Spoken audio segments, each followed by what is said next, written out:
우리 가운데서 불안을 느끼지 않고 세상을 사는 사람이 몇 명이나 될까요?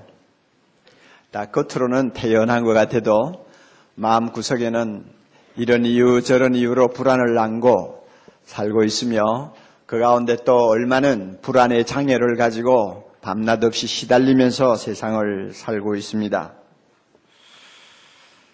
우리가 날마다 부딪히고 또 다루고 또 해결해야 되는 문제 대부분이 우리의 능력 이상의 것을 요구할 때가 많이 있습니다. 따라서 우리의 힘이 미치지 못할 때는 불안을 느끼죠. 뿐만 아니라 우리는 오늘이라는 시간을 뛰어넘어 그 다음 장래를 볼 수가 없습니다. 무슨 일이 생길지 무슨 일이 기다리는지 아무도 모릅니다. 이것이 우리에게 불안을 주는 또 아주 중요한 요인이 됩니다. 내 자녀들이 어떻게 될지, 어떤 인생을 살지 아무리 총명한 부모라도 몰라요. 내가 어떻게 죽을지, 언제 죽을지 아무도 몰라요. 모든 것이 미지의 세계 속에 갇혀 있습니다. 그러니 우리가 보지 못하니까 불안할 수밖에 없죠. 그리고 여러 가지 들려오는 소문들, 우리 주변에서 일어나는 일들을 보면 저게 어떻게 될지 자연히 우리에게 걱정을 주는 경우가 많죠. 요즘에 이락 전쟁을 보면서 우리가 느끼는 것이 있지 않습니까? 그리고 북한 핵이 앞으로 어떻게 해결될지 몰라서 은근히 우리 모두가 걱정하고 있지 않습니까? 경제가 참 풀릴지 풀리지 않고 더 늪으로 빠질지 아무도 진단을 못하지 않습니까? 이런 것들이 우리를 불안하게 만듭니다. 어떤 점에서는 불안, 이것은 우리가 평생 함께 걸어야 하는 반갑지 않은 길동무일지도 모릅니다. 어느 주간 잡지사에서 지난 3월 달에 한국 사회 불안감 조사라고 하는 제목을 가지고 좀 조사를 해본 데이터가 있어요. 사람들에게 물었습니다. 당신 불안을 느낍니까? 그랬을 때 많이 느낀다고 대답한 사람이 73%에 해당됩니다. 그러니까 얼마나 대단한지요. 그리고 조금 느낍니다 하는 사람이 20%가 넘어요. 그러니까 10 중에 9 이상이 다 불안을 안고 산다는 말이에요. 그리고 더 심각한 것은 그 가운데서 80% 이상 되는 사람이 작년보다 금전이 더 불안합니다 하고 대답을 했습니다. 그러니 시간이 흐를수록 불안 지수가 더 높아진다는 이야기죠. 왜 그렇게 불안하느냐 물었더니 북핵 때문에 전쟁이 일어나지 아니할까, 또 경제가 점점 나빠지지 않을까, 또 자꾸 구조조정하면서 해고가 계속되면 직장을 잃지 않을까, 또 건강이 어떻게 잘못되지 않을까, 그리고 가장 많은 사람이 불안의 요인으로 꼽은 것이 교통사고예요. 참 한국에 태어나지 않았다면 죽지 않을 사람들이 이 땅에 태어나서 얼마나 많이 죽는지 그렇잖아요. 그러니 어떤 일이 생길지 모르잖아요. 그러나 교통사고, 이것이 불안의 요인이라고 대답들을 합니다. 따라서 20대, 30대 젊은이들이 많이 찾는 데가 점집이라고 그러잖아요. 이 점이라는 것, 이런 점을 치는 문화는요, 운세 문화라고 그러죠. 이 문화는 사회가 불안할수록 점점 번창하고 또 퍼지는 경향이 있습니다. 젊은 애들이 불안하니까 점집에 가서 뭔가 좀 기분 좋은 소리를 듣고 싶어 하는 거예요. 이만큼 우리는 불안이 짙게 깔려있는 세상을 살고 있습니다. 불안이 참 어려운 이유 중에 하나는 한 번 처리해서 끝나는 것이 아니라는 것입니다. 우리 모두 경험하지 않습니까? 한 번 불안을 잘 처리해서 마음의 평안을 얻었다. 그 다음에 불안이 생기지 않느냐? 아니요. 이거는 재발이 항상 되는 거예요. 자꾸 재발해요. 예외가 없어요.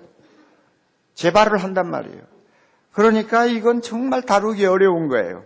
한때는 은혜 받고 하나님이 주신 평안을 누리면서 찬양을 했습니다만 언젠가는 자기도 모르게 무슨 이유로 그냥 마음이 불안해가지고 기도도 안 되고 밤낮 없이 시달리는 자신을 발견한단 말이에요. 그러므로 이 불안을 다루는 데 있어서 중요한 것은 지속적으로 이 불안을 처리할 수 있는 능력을 갖는 것입니다. 한 번 은혜 받았다고 불안이 싹 사라지고 평생 동안 아멘 할렐루야 하고 사는 거 아니에요. 자꾸 온단 말이에요. 자꾸 와요. 자꾸 생겨요. 그러니까 지속적으로 이 불안을 처리할 수 있는 능력을 내가 갖고 있느냐, 여기에 따라서 내가 불안에 끌려다닐 수도 있고 불안을 극복하고 평안을 누릴 수 있는 사람이 될 수 있는 것입니다. 어떻게 하면 지속적으로 이 불안을 처리하면서 살 수 있을까? 오늘 우리 모두는 예수님을 좀 주목할 필요가 있습니다. 그분은 평생 독특한 평안을 가지고 사신 분입니다. 주님께서 제자들에게 말씀을 하시는 내용이 오늘 기록되어 있습니다.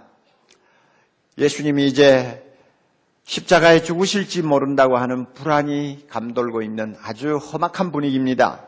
제자들이 볼 때는 예수님이 이번에는 무사할 수가 없다고 하는 불길한 예감이 자꾸 듭니다. 그리고 사방은 너무나 살벌합니다. 제자들의 장래도 보장할 수 없을 만큼 굉장히 신변의 위협을 느끼고 있습니다. 모두가 밥맛을 잃어버리고 잠을 제대로 못 자는 환경입니다. 이런 제자들의 모습을 보신 주님께서 말씀하십니다.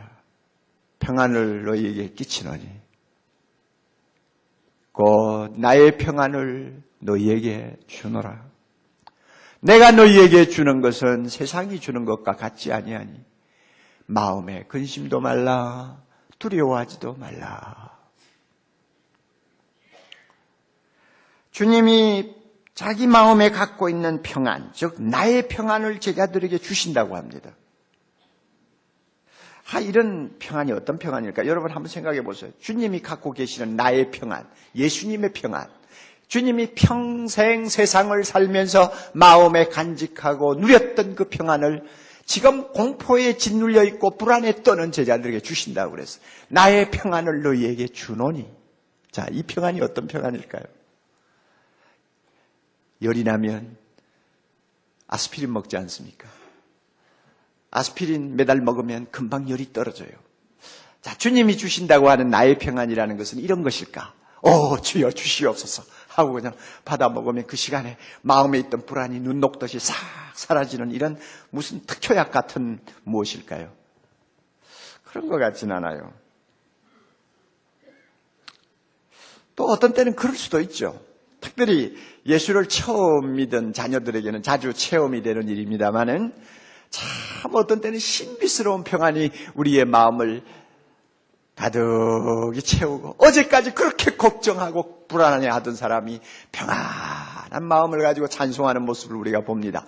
그렇게 아스피린을 먹듯이 주님이 주시는 평안일 수도 있어요. 우리 모두 경험을 했지 않습니까? 언젠가 세례 간증을 하던 자매가 이런 간증을 하는 걸 제가 기억하고 있습니다. 그는 불교 가정에서 자랐습니다. 그러니까 하나님에 대해서는 전혀 모르는 사람이었는데 미션 스쿨로 들어가서 성경도 배우고 예수님에 관한 이야기도 들었어요. 그러나 전혀 마음이 끌리지를 않았습니다. 졸업을 하고 결혼을 했어요.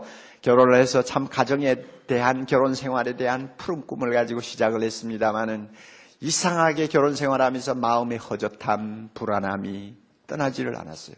시간이 흐를수록 애를 낳고 키우면서도 계속 마음은 더 허젓하고 마음속에 공간이 점점 텅텅 비는 이런 참 답답함을 그가 느꼈습니다. 그러던 어느 추운 겨울날 늘 창문을 열면은 내다보이던 큰 건물, 오늘 내가 저기를 한번 가봐야지, 저기 교회라는데 한번 가봐야지 하고는 애를 안고 자기 혼자 달려왔어요. 사람들에게 밀려서 들어왔는데 보니까 사랑의 교회였어요. 예배에 참석해서 예배를 드리는데 처음에는 그렇게 큰 감동이 없었습니다. 두 서너 번 계속 참석을 하면서 드디어 설교 말씀이 마음에 들어오기 시작했습니다. 그러면서 마음에 변화가 일어났어요. 그의 말을 그대로 인용하면 이렇습니다. 참으로 오랜만에 제 마음에는 안식과 평안이 밀려왔습니다. 안식과 평안이 밀려왔습니다. 밀려왔다 하는 말이 참 좋죠. 안식과 평안이, 설명할 수 없는 그 평안이 마음에 밀려왔습니다. 그러자 저를 짓누르던 그 답답한 무거운 짐이 순식간에 벗겨지는 것 같이 느껴지더군요. 그가 간증한 내용이에요. 예수 믿고 예수님을 만나고 우리의 죄가 용서받았음을 확신하게 되고 나는 영광스러운 하나님의 자녀가 되어 앞으로 언젠지는 모르지만은 천국에 들어가서 영원토록 하나님과 함께 살 것이라는 그 놀라운 구원의 은총을 깨닫고 받아들이는 순간 내 마음에 있던 불안이 눈 녹듯이 사라지고 평안이 내 안에 가득히 차는 것을 체험합니다. 여러분 체험했어요? 체험했어요, 여러분? 네, 다 우리 알잖아요. 뭐 강하게 체험하는 사람, 약하게 체험하는 사람, 뭐 정신이 없을 정도로 체험하는 사람, 조용하게 체험하는 사람, 뭐 여러 가지 정도의 차이는 있지만 우리 예수 믿고 나면 이런 놀라운 평안을 체험하고 기쁨을 우리는 누리는 때가 있습니다. 그러면 예수님이 지금 제자들 보고 나의 평안을 너희에게 주노라 할 때 나의 평안이 그런 것일까? 어떤 사람에게는 그런 것일 수도 있어요. 그러나 이 본문의 내용을 검토해 보면 다른 평안이에요. 왜 그런가 하면 제자들이 지금 떨고 있잖아요. 제자들이 예수 안 믿나요? 다 믿는데. 예수 믿는 제자들이 지금 막 겁이 나가 떨고 있잖아요. 불안해하지 않아요. 지금 예수님이 어떻게 될지 몰라가지고 지금 오만 가지 근심을 다 알고 있잖아요. 자기들의 신변도 지금 안전하지 못해가지고 언제 무슨 일을 당할지 모르고 있잖아요. 이렇게 현실적으로 굉장히 위기를 만나서 불안해하고 떨고 있는 제자들이 하시는 말씀이란 말이에요. 그러므로 이것은 구원받은 자에게 하나님이 하늘로부터 주시는 은혜의 어떤 평안하고는 좀 다른 것이에요. 실제로 현실 문제에 부딪혀서 헤어나지 못하고 불안해하는 사람에게 주는 주님의 말씀입니다. 나의 평안을 너희에게 주노라. 그러니까 이 나의 평안은 뭔가 좀 다른 데가 있다 그 말이에요. 이 평안은 뭐 금방 꿀떡 먹으면은 그저 뭐 열이 떠나는 그런 아스피린 같은 무슨 하나님의 선물이 아니라고 저는 생각을 합니다. 뭘 보고 하느냐 하면요. 자, 지금 제자들 11명이 앉아 있어요. 주님이 나의 평안을 너희에게 주노라. 그러면 제자들이 금방 평안해져야 되잖아요. 아멘. 마음이 금방 편안해져야 되잖아요. 그런데 우리 성경 보면 그 자리에 있는 제자들 중에 주님께서 나의 평안을 너희에게 주노라 하는데 그 자리에서 즉시 평안함을 얻었다는 사람 하나도 없어요. 모두가 똑같이 벌벌 떨고 있어요. 계속 불안해하고 있어요. 그날만이 아니에요. 그 다음 날도 계속 불안해하고 있어요. 그 다음 날도 계속 불안해하고 있어요. 계속 그들은 불안에 떨었어요. 그것 보면 예수님께서 말씀하시는 나의 평안은 뭐 금방 달란다고 금방 뭐 얻어가지고 먹는 그런 게 아니라 그 말이에요. 뭐가 다른 데가 있어요. 제자들이 여러 날 그 말씀을 듣고도 불안해서 헤어나지 못했습니다. 그러다가 나중에 예수님이 부활하시고 나서 그 부활하신 주님을 제자들이 만났습니다. 그리고 이분이야말로 세상을 구원하는 하나님의 아들이시구나 하는 믿음이 다시 회복되자마자 그 주님이 말씀하신 평안이 마음에 깃드는 것을 그들이 체험했어요.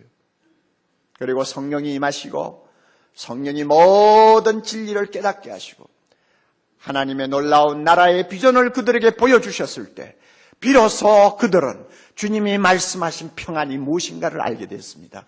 그리고 일평생 그들은 그 평안을 가지고 살았습니다. 나중에는 순교하는 자리에 가면서도 그 평안을 가지고 그들은 생명을 주님 위해서 바쳤습니다. 그러니까 나의 평안을 너에게 준다 해가지고 뭐 금방 눈 감고 기도한다고 막 떨컥 받고 하는 그런 평안이 아닌 것 같아요. 제가 볼 때 그래요.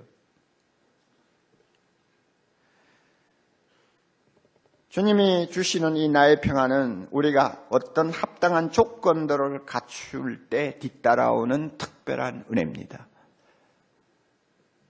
어떤 합당한 조건들을 갖출 때, 잘 기억하세요. 조건들을 갖출 때 항상 뒤따라오는 은혜예요. 이게 주님이 말씀하시는 나의 평안입니다.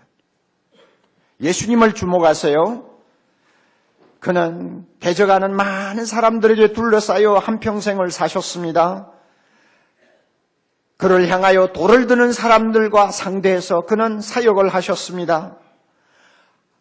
한때는 임금을 삼으려 하면서 수많은 사람들이 그를 추종했지만 나중에는 모두가 다 버리고 도망가는 삭막한 분위기에서 한평생 세상을 사셨습니다.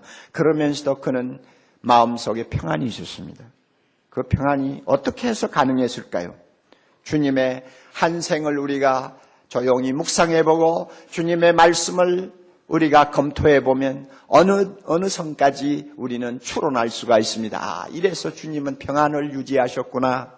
아, 이래서 평안을 유지하셨구나. 그러니까 제자들에게도 나의 평안을 너에게 주노라 할 때는 내가 이 평안을 유지하기 위해서 한 것처럼 너희도 하면 이 평안이 너희의 것이 될 수 있다고 말씀하시는 것이구나 하는 것을 우리가 알 수 있습니다. 세 가지 말씀드릴게요. 주님이 말씀하시는 평안을 나의 것으로 소유하기 위한 첫째 조건은 이것입니다. 예수님을 보면요, 예수님은 하나님 아버지에 대한 절대적인 믿음을 가지고 계셨습니다. 이것이 예수님이 평안을 늘 유지하는 비결이었어요. 하나님을 누구로요? 아버지로요. 이거 굉장한 겁니다. 여러분 신학을 공부 안 하셨으니까 잘 모르죠. 그리고 신구약 성경을 특별히 전문적으로 여러분이 연구를 안 해보셨으니까 뭐 하나님을 아버지라 부르는 게 뭐 대단하냐, 예수님이 항상 그렇게 불렀지 않느냐 하고 우리는 대수롭지 않게 생각을 하고 넘어갈 수 있습니다. 그러나 이거 대단한 거예요. 예수님이 하나님을 아버지라고 불렀어요. 그리고 아버지라고 불러도 그저 막연히 어떤 격식을 차려서 부르는 호칭이 아니었어요. 마가복음 14장 36절에 보면 겟세마네 동산에서 주님이 기도하실 때 그 하나님을 부르는 호칭이 특별히 나오죠. 아버지요. 아바지요. 이 아바지요 하는 말은 4살 먹는 어린애가 아빠를 부를 때 사용하는 용어입니다. 현대 아랍어에서는 지바라고 합니다. 지바 하면 어린애가 아이를 향해서 부르는 호칭이에요. 우리나라에는 아빠 하잖아요. 예수님이 하나님을 아빠라고 불렀어요. 그래서 겟세마네 동산에 엎드려 주님이 기도합니다. 아버지요, 아버지께서는 모든 것이 가능하오니 이 잔을 내게서 옮기시옵소서. 이 기도를 이 말 속에 있는 뉘앙스를 그대로 살려서 다시 표현한다면 아빠는 모든 것을 다 할 수 있잖아요. 무엇이나 하실 수 있잖아요. 무엇이나 원하시는 대로 되지 않습니까? 그러니 이 십자가 안 지게 해주세요. 안 지게 해주세요. 완전히 어린애예요. 주님이 하나님을 보실 때는 하나님은 항상 아버지요, 자기는 어린아이처럼 생각했어요. 이게 주님께서 하나님을 아버지라 부르는 마음의 그 자세였습니다. 에레미야스라고 하는 유명한 학자가 있어요. 그는 유대인의 문학과 그 다음에 유대인의 모든 경전 전통을 연구한 아주 무게 있는 학자입니다. 그분이 다 조사를 해보고 뭐라고 결론 내렸느냐 하면 이건 놀라운 이야기다. 유대나라에서 하나님을 예수님처럼 아버지라고 부르는 사람도 없고 더욱이 예수님처럼 아바지라고 매달리는 어린애와 같은 그런 자세를 가지고 하나님을 찾고 추종한 사람이 없다는 거예요. 예수님만이 그렇게 하셨어요. 이것은 뭘 의미합니까? 예수님은 하나님을 전적으로 의지할 수 있는, 그리고 그분과 함께 있으면 항상 평안할 수 있는 든든한 분이었다는 이야기입니다. 주님은 하나님을 그렇게 믿었어요. 그러니까 그의 마음에 평안이 항상 있었습니다. 불안하지 않았어요. 어떤 상황에서도 두려워하지 않았어요. 왜? 하나님이 아버지시니까. 내 아버지니까. 자, 여러분, 재미있는 거는 예수님께서 우리 보고도 그렇게 하라고 그러잖아요. 내가 하나님을 아빠라고 부르는데 너희들도 그렇게. 그리고는 뭐라고 가르쳤어요? 너 이렇게 기도해라. 기도할 때 하늘에 계신 우리 아저씨여 이렇게 기도하라고 그랬나? 아니죠. 하늘에 계신 우리 뭐요? 아버지요. 그 아버지라는 말이 이것만 뭐 한 다 큰 자식이 자기 아버지에게 나와서 뭐 점잖하게 부르는 이름이 아니에요. 아빠 하는 그런 뉘앙스가 들어있어요. 너 기도할 때 이렇게 기도해라. 하늘에 계신 아빠. 그리고 성령이 우리 마음에 와 계시는데 이 성령은 항상 우리로 하여금 로마서 8장에 보면 아버지라고 부르게 한다고 그랬어요. 그러니까 얼마나 하나님은 우리에게 친근한 분이십니까? 얼마나 우리에게 크신 분입니까? 얼마나 든든하신 분입니까? 얼마나 전능하신 분입니까? 그분이 옆에 내 아버지로 계시는데 뭐가 두려워요? 뭐가 불안해요? 예수님은 이 하나님을 어린아이처럼 보는 믿음 가지고 자기 마음에 있는 평안을 지켰어요. 예수님이 말씀하시는 나의 평안은 이런 사람에게 주어지는 것이었습니다. 여러분, 참 이라크는 끔찍한 전쟁이 계속되고 있는데 연일 연야 공습이 이어지면서 참 많은 불상사들이 일어나지 않아요? 그런데 가끔 텔레비에 비치는데 저는 유심히 봅니다. 한 10몇 살쯤 되는 어린 소년, 소녀들의 얼굴이 나오죠. 그런데 그 얼굴들, 텔레비에 비치는 얼굴들 보면 생각보다는 굉장히 평안해 보여요. 순진해 보여요. 걱정이 없는 애들 같아요. 어떤 놈들은 웃어요. 아주 평안하게 웃어요. 그런데 카메라가 쓱 지나가면서 보면 이유가 있어요. 왜 저렇게 저 애들이 편안한지, 왜 저렇게 애들이 심지어 웃고 있는지. 그 옆에 누가 있어요? 든든한 누가 있어요? 아버지들이 있어요. 아버지가 있어요. 그러니까 애들이 철이 없어서 그러기도 하지만 아버지가 옆에 있으니까 걱정할 필요가 없는 거예요. 겁이 안 나는 거예요. 예수님도 세상에 사시면서 하나님을 어린아이가 자기 아빠를 보듯이 보면서 믿고 의지하고 살았습니다. 우리도 그렇게 하면 주님이 가지신 그 평안을 우리의 것으로 늘 마음에 간직하고 살 수 있다고 말씀합니다. 믿습니까, 여러분? 네. 그런데 이거 잘 안 될 거예요. 설교 들을 때는 끄떡끄떡 하셔도요. 잘 안 돼요. 저도 잘 안 된다는 거 알고 있어요. 그런데 참 하나님이 항상 나의 아빠로 내 곁에 계시는 든든한 분으로 믿어지려면 우리는 인간이기 때문에 별 수 없어요. 성경 말씀을 주야로 묵상하는 습관을 좀 가질 필요가 있습니다. 막연히 읽는 거 아니에요. 묵상하는 거예요. 성경을 보세요. 고향을 떠난 아브라함을 하나님이 얼마나 지성껏 돌보고 사랑하시고 인도하셨는가. 그런 것을 마음에 묵상하는 거예요. 집을 떠나는 야곱을 하나님께서 얼마나 자상하게 그의 길을 인도하시며 보호하시는가 묵상하는 거예요.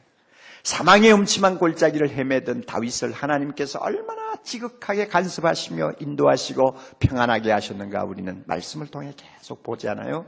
그 말씀을 묵상하는 거예요. 그렇다면 하나님 아버지는 나에게도 그렇게 하실 거야. 아브라함은 하나님을 아버지라고 부른 일이 없어요. 그럼에도 하나님은 책임져 주셨어요. 든든한 보호자가 되어 주셨어요. 야곱이 하나님을 아버지라 부른 일이 없어요. 다윗이 하나님을 아버지라 부른 일이 없어요. 그러나 우리는 하나님을 누구라고 불러요? 아버지라고 불러요. 예수님 따라서요. 그렇다면 아버지 되신 하나님 내 곁에 계시는데 내가 왜 불안해합니까? 말씀을 묵상하세요.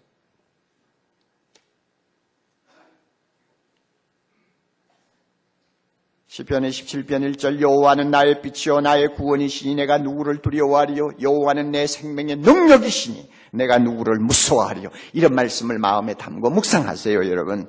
이사야 41장 10절 두려워 말라 내가 너와 함께 함이니라. 놀라지 말라 나는 내 하나님이 됨이니라. 내가 너를 굳세게 하리라. 참으로 나의 의로운 오른손으로 너를 붙들리라. 그 말씀을 마음에 조용히 담으세요. 오늘 우리가 읽은 말씀 평안을 너희에게 끼치노니 곧 나의 평안을 너희에게 주노라. 주님의 그 말씀을 마음에 담고 운전할 때도 묵상하세요. 설거지할 때도 묵상하세요. 마음에 불안이 자꾸 고개를 들 때에도 그 말씀을 묵상하세요. 그리고 그 말씀을 붙들고 하나님을 보면 하나님이 누굽니까? 나의 아버지 되십니다. 그것이 느껴지면서 내 마음의 불안이 슬슬슬슬 힘을 잃어버리고 쫓겨나갑니다. 그리고 주님이 주신다는 그 평안이 내 마음에 자리를 잡는 것을 체험하게 될 것입니다. 할렐루야. 여러분 노래 가세요. 가만히 앉아있는데 되는 거 아니에요. 마음이 불안하다고 해가지고 엎드려가지고 어린애들처럼 하나님 마음이 불안합니다 그런다고 해결 다 되는 거 아니에요. 말씀을 묵상하세요. 그리고 하나님을 진짜 아버지로 느껴지는지 하면 자기를 체크하세요. 아버지로 진짜 느껴지는지. 대여살 먹는 애에게 아버지가 느껴지듯이 우리의 하나님이 진짜 나에게 아버지로 느껴지는지 여러분 한번 자기 자신을 보세요. 말씀을 묵상하면서 한번 보시라 그 말이에요. 둘째로요, 예수님이 주시는 나의 평안은 철저한 순종에서 생기는 것이었습니다. 예수님은 항상 하나님께 순종하기를 원했습니다. 하나님 편에 서기를 원했습니다. 그래서 하나님의 뜻을 행하는 것을 생명보다 더 소중하게 여겼습니다. 요한복음 8장 29절 우리는 잘 알죠? 나를 보내신 이가 나와 함께 하시도다. 왜 하나님이 함께 하시느냐? 내가 항상 그의 기뻐하시는 일을 행함으로, 내가 항상 그의 기뻐하시는 일을 행함으로 하나님께 순종하기 때문에 하나님이 나를 절대 혼자 두지 아니하신다. 이것이 주님의 확신이었어요. 내가 하나님을 순종하고 하나님 편에 있는데 어떻게 하나님이 나를 혼자 두시겠느냐? 하나님이 나를 혼자 두지 않고 하나님이 나와 함께 하신다면 내가 왜 불안하느냐? 내가 왜 두려워하느냐? 주님의 그 확신이었어요. 주님이 그렇게 하면서 한 생을 평안을 가지고 사셨어요. 우리가 불안을 느끼지 않으려면요, 하나님과 충돌하지 말아야 합니다. 따라하세요. 하나님과 충돌하지 말아야 한다. 언제 충돌합니까? 불순종할 때 충돌하는 거예요. 언제 하나님과의 사이가 서먹서먹해집니까? 순종하지 아니할 때요. 언제 하나님과 불편해집니까? 언제 불편해집니까? 말씀대로 순종하지 않고 성령을 근심되게 할 때 하나님과 불편해진다고 말이에요. 그러면 우리가 하나님의 자녀인데 하나님과 불편해지는데 마음에 여러분이 평안이 있을 수 있어요? 한번 생각해 보세요. 여러분이 아버지하고 사이가 안 좋을 때 마음이 평안했어요? 여러분 자랄 때 기억하세요? 어머니하고 뭐 여러 가지 일로 막 다투는데 여러분의 마음이 평안한 날이 있었어요? 없었죠? 마찬가지예요. 우리가 평안을 늘 유지하려면 하나님과 항상 조화로운 마음, 평안한 마음을 유지할 수 있어야 됩니다. 그 비결이 순종하는 거예요. 내가 하나님 편에 서는 거예요. 하나님과의 불화는 우리에게 불안의 씨앗을 심습니다. 공포를 느끼게 합니다. 그러므로 항상 하나님과 평안한 관계를 가져야 됩니다. 이게 순종이에요. 링컨이 역사상 가장 위대한 대통령으로 추모를 받지 않습니까? 링컨이 대통령으로 당선되자마자 그 다음 해부터 전쟁이 시작되었습니다. 남북전쟁이죠. 그래서 4년 동안 그 전쟁이 계속되었습니다. 얼마나 그 전쟁이 비참했는지 전사자만 해도 북군에서 36만 명, 남군에서 25만 명, 그래서 60만 명이 넘는 전사자가 생겼습니다. 얼마나 시체로 산을 이루는 그런 전쟁이었다고 할 수 있죠. 그리고 개전하고 나서 한 1년 동안은 계속 북군이 밀렸습니다. 밀려가지고 굉장히 상황이 불안한 상황이었고, 그래서 대통령인 링컨은 온갖 스트레스를 다 받았습니다. 얼마나 그가 스트레스를 받았는지요. 체중이 원래 83kg였는데 75kg로 떨어졌어요. 미안합니다. 57kg로 떨어졌어요. 그러니까 얼마나 몸이 빠져버렸어요. 그만큼 지도자로서 스트레스를 받고 있었어요. 그런데 어느 날 메릴랜드주 엔티담 전투에서 처음으로 북군이 이겼습니다. 그 희소식이 백악관에 전달이 됐습니다. 그러자 옆에 있던 참모가 링컨에게 축하를 했습니다. 각하, 이제부터 아무 염려하지 마십시오. 하나님은 항상 우리 편입니다. 하나님은 항상 우리 북군 편입니다. 그러자 링컨이 정색을 하고 한 유명한 말이 있습니다. 오직 나의 염려, 내가 늘 염려하고 마음에 걱정하는 것 하나 있는데 그것은 내가 하나님 편에 서 있는가 서 있지 않는가 하는 그것이라네. 하나님이 내 편에 서는 그거는 난 걱정 안 해요. 내가 하나님 편에 서 있느냐, 이것이 문제예요. 내가 하나님 편에 서 있으면 하나님은 항상 내 편이 되실 수 있어. 나는 성경의 다윗을 통해서 내게 이 놀라운 진리를 깨달을 수 있게 해주셨네요. 가끔 참모들이 링컨을 보고 놀랬다고 합니다. 어떻게 저렇게 태평할 수 있을까? 그 비결이 있었어요. 링컨은 항상 하나님 편에 서 있다는 확신이 있었어요. 노예를 해방시키는 것은 하나님이 기뻐하시는 일이라는 확신이 있었어요. 그러므로 그의 마음이 평안할 수가 있었고 그 평안 때문에 그는 흔들리지를 않았어요.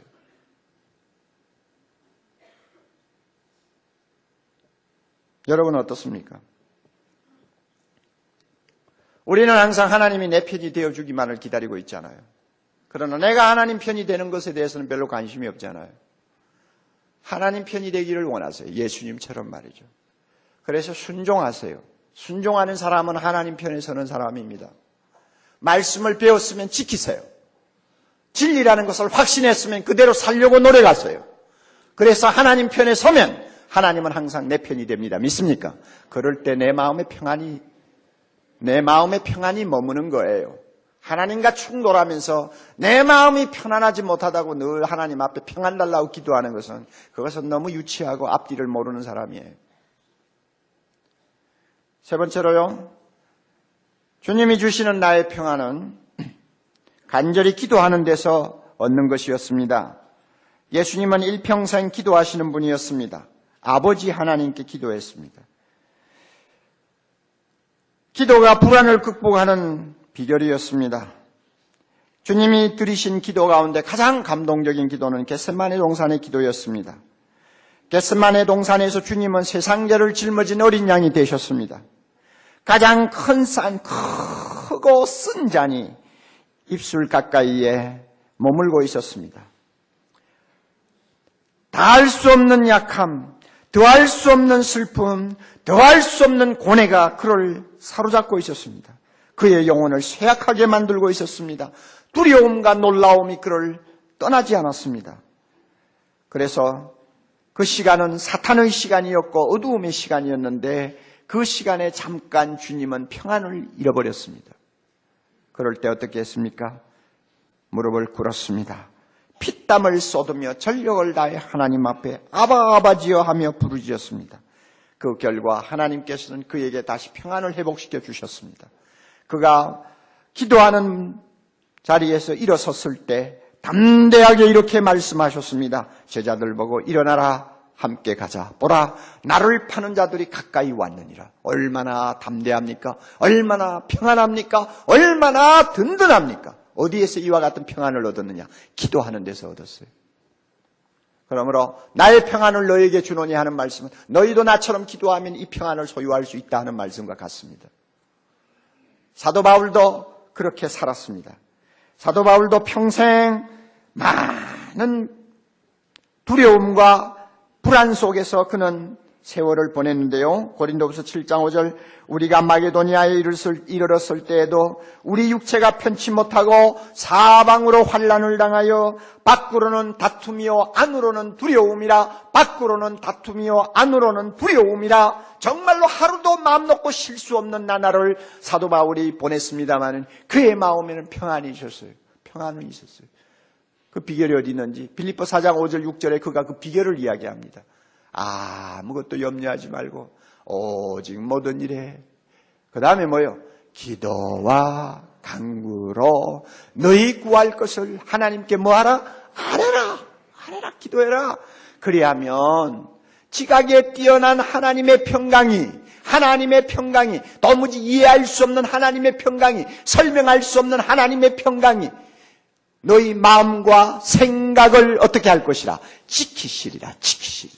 바울이 그거 그냥 하는 말이 아니에요. 자기가 두려움이 휩쓸려 있을 때마다 이 말씀대로 기도했더니 자기가 평안을 유지하고 살 수 있었다는 고백을 하는 것입니다. 우리도 그렇게 해야 됩니다. 예수님이 그렇게 하셨어요. 바울도 그렇게 하셨어요. 여러분, 당신이 불안해할 때 여러분 어떻게 합니까? 또 하나 물어봅시다. 여러분이 불안해하는 이유가 어디 있습니까? 기도가 부족하기 때문이라고 느끼지 않습니까? 지금까지 우리는 예수님이 말씀하시는 나의 평안에는 세 가지 중요한 조건이 따르는 평안이라는 것을 말씀했습니다. 그리고 우리가 같이 생각을 했습니다. 다시 한번 마음에 정리하세요. 하나님이 아버지로 느껴질 때까지 말씀을 묵상하세요. 그러면 이 평안이 내 것이 됩니다. 할렐루야. 하나님 편에 서서 순종하세요. 그러면 이 평안이 내 것이 됩니다. 간절히 기도하세요. 자주자주 기도하세요. 그러면 이 평안이 항상 내 안에 머물고 있습니다. 하나님이 주시는 은혜예요. 여러분, 요즘 암 때문에 많이 걱정들 하잖아요. 하도 암으로 고생하다가 세상 떠나는 분이 많으니까 이 암에 대한 공포가 다 있어요. 그래서 어떻게 하면 암에 걸리지 않을까? 그래가지고 뭐 여러 가지 이런 학설들을 다 주워 모아가지고 나름대로 처방을 스스로 하고 사는 사람들이 많아요. 육류를 적게 먹는다, 뭐 담배는 아예 끊는다, 그 다음에 스트레스를 가급적이면 받지 않는다, 그리고는 또 뭐합니까? 채소를 많이 먹는다, 생식을 먹는다, 그리고 공기 좋은 데 가서 산다, 할 수 있으면 허허 웃으면서 살아라, 신경 곤두세우지 말아라, 화내지 말아라, 심지어는 탄 음식은 입에 넣지 말아라, 별의별 생각 소리 다 하면서 암에 대한 예방을 하잖아요. 물론 우리가 이런 예방을 해야 됩니다. 또 그런 사람은 아무래도 좀 건강을 지키는데 좀 도움을 많이 받을 거예요. 그런데 여러분, 불안은 암보다 더 무섭습니다. 시도 때도 없이 찾아와요. 그러므로 계속 우리가 이 불안을 놓고 싸워야 되고, 이 불안을 우리가 다스릴 수 있는 능력을 가져야 됩니다. 암은 걸리지 않으려고 그렇게 신경을 곤두세우면서 여러 가지 대비를 다 하는데 왜 불안에 대해서는 대책을 세우지 않느냐 말이에요. 왜 불안을 다스릴 수 있는 성경적인 방법이 있는데도 우리는 소홀히 하느냐 그 말입니다. 예수님이 주시는 나의 평안을 내가 갖고 아무리 불안이 많이 쌓인 환경에서도 감사하며 찬송하며 살 수 있는 은혜를 주님께서 약속하셨는데 왜 그 문제에 대해서는 우리가 실천을 하지 않느냐 그 말이에요. 오늘부터 여러분 불안에서 벗어나기를 원합니까? 불안을 항상 이기고 살기를 원합니까? 하나님을 아버지로, 아빠로 항상 느끼고 그 하나님을 절대 신뢰하면서 살 수 있도록 노력하세요. 다시 말씀드립니다. 하나님 편에 서서 순종하세요. 다시 말씀드립니다. 시시때때로 간절히 기도하세요. 그러면 불안이 우리를 절대 지배하지 못합니다. 주님께서 우리에게 이런 은혜 주시기를 바랍니다. 그래서 사람들이 우리를 볼 때마다 당신 어떻게 그렇게 평안하오 하고 오히려 질문을 던질 수 있을 만큼 우리 자신이 세상 사람들에게 무언가 매력을 주는 귀한 은혜가 있기를 바랍니다. 자막을 보세요. 자막을 보면 찬송 한 절이 나옵니다. 참 코넬이라고 하는 사람이 쓴 찬송가인데 469장 우리 2절만 한번 부릅니다. 내 마음속에 솟아난 이 평안은 깊이 묻힌 법에로다 나의